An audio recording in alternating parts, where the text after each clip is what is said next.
अब तक बड़ी बड़ी कंट्री से भारत का कंपेयर करते थे। अब बांग्लादेश जैसा देश भी भारत को पीछे छोड़ रहा है पर कैपिटा इनकम के मामले में, और इसका सीधा ब्लेम हम सरकार के ऊपर डालते हैं। बट एक्चुअल रियलिटी कुछ और है, आओ इसको समझते हैं। पर कैपिटा इनकम का मतलब क्या होता है, सिंपल लैंग्वेज में समझो कि किसी भी कंट्री की टोटल इनकम को उसके पॉपुलेशन से डिवाइड किया जाए, जो नंबर बचता है वही पर कैपिटा इनकम है।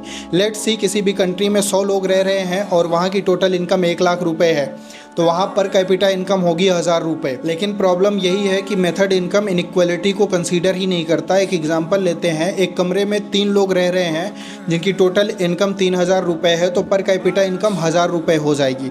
वहीं अंबानी आ जाते हैं उसी रूम में जिनकी अकेले इनकम 17,000 रुपये, तो टोटल इनकम 20,000 रुपये होगी और पर कैपिटा इनकम 5,000 रुपये। लेकिन रियलिटी क्या है, वो 3 लोग आज भी 1000 रुपये ही कमा रहे हैं। अब सवाल, क्या बांग्लादेश सच में इंडिया से पर कैपिटा इनकम में आगे निकल गया है? तो हाँ, लेकिन ग्राउंड रियलिटी कुछ और है, क्योंकि ना तो वो इनकम डिस्ट्रीब्यूशन दिखाता है, ना तो रियल लाइफस्टाइल दिखाता है।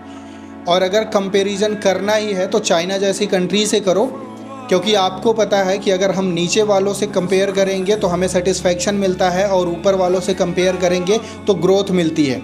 तो आप एक बारी कमेंट में ज़रूर बताना कि इंडिया को किस कंट्री से कंपेयर करना चाहिए।